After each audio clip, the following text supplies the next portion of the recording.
Don't accumulate anything, whatever. Power, money, prestige, virtue, knowledge, even the so-called spiritual experiences. Don't accumulate. If you don't accumulate, you are ready to die any moment because you have nothing to lose. The fear of death is not really fear of death. The fear of death comes out of the accumulations of life. Then you have too much to lose. You cling with it. That is the meaning of Jesus saying, "Blessed are the poor in spirit." I don't mean that become a beggar. And I don't mean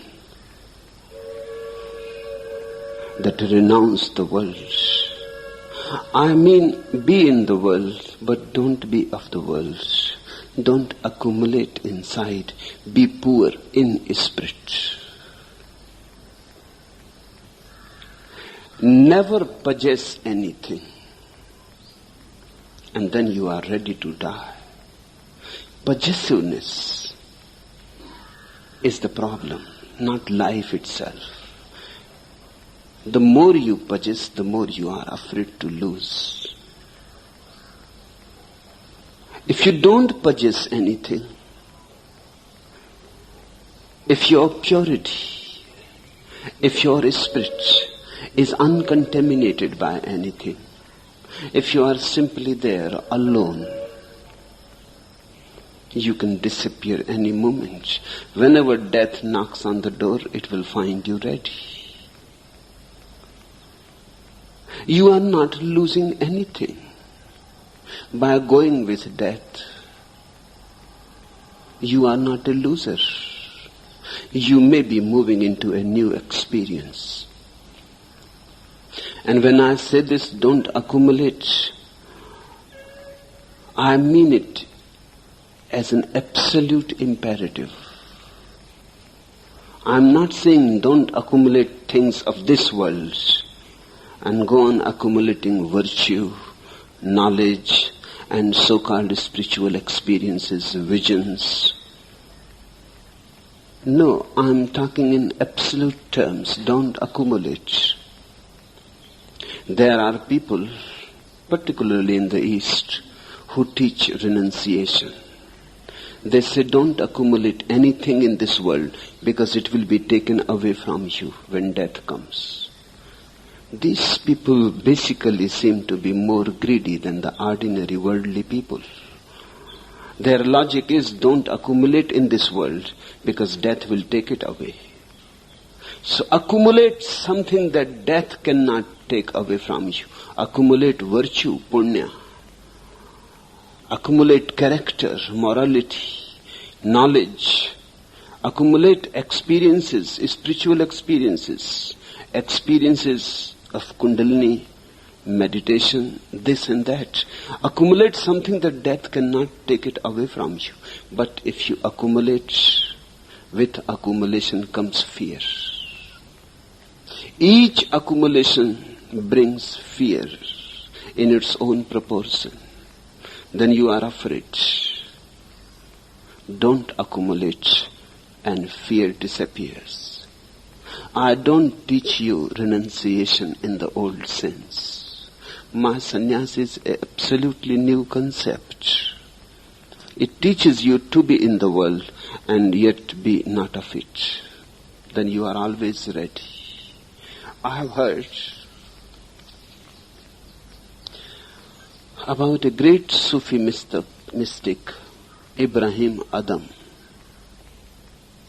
Once he was the emperor of Bukhara. Then he left everything. He became a Sufi beggar. When he was staying with some other Sufi mystic, he was puzzled because every day the man was continuously complaining of his poverty. Ibrahim Adam said to him, the way you abuse it, it may be that you have bought your poverty cheap. How stupid you must be, the man retorted, not knowing to whom he is talking, not knowing that Ibrahim was once the emperor. He said, how stupid you must be, thinking that one buys poverty.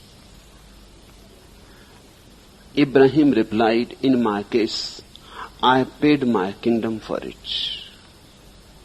I would even give away 100 worlds for a single moment of it. For every day its value becomes more and more to me. No wonder then that I give thanks for it while you lament it.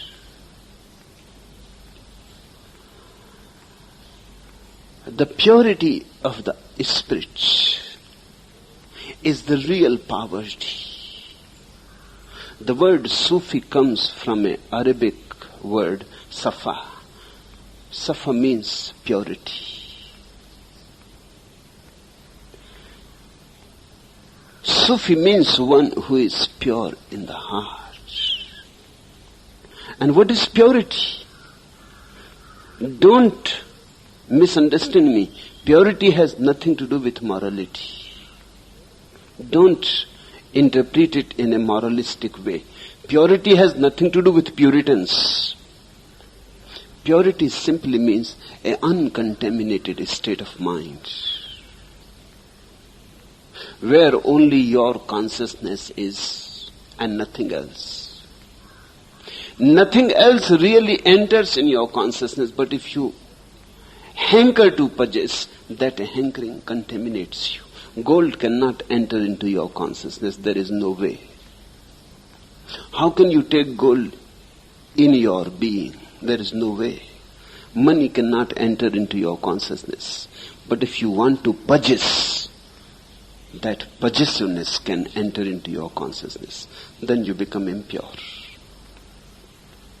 If you don't want to possess anything, you become fearless. Then even death is a beautiful experience to pass through.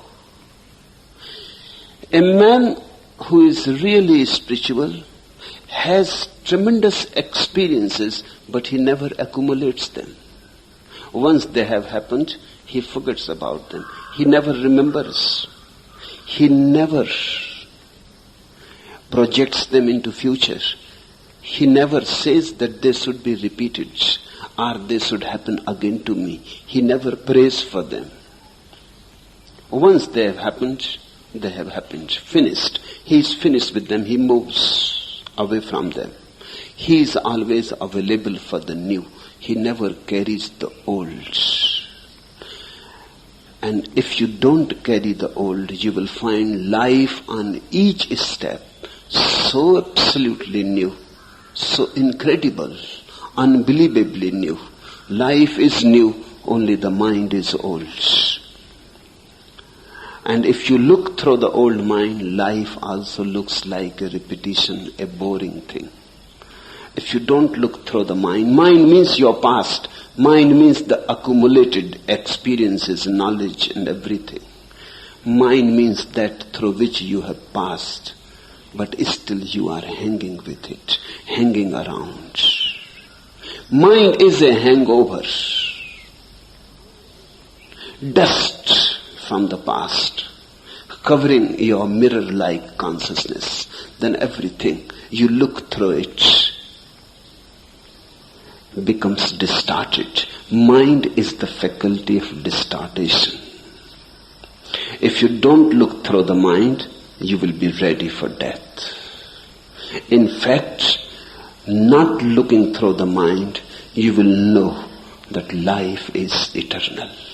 Only mind dies. Without mind, you are deathless. Without mind, nothing has ever died. Life goes on and on and on forever. It has no beginning and no end. Accumulate, then you have a beginning, and then you will have an end. This is the way how to prepare yourself for death. And when I say how to prepare for death, I don't mean preparing for the death that will come in the end.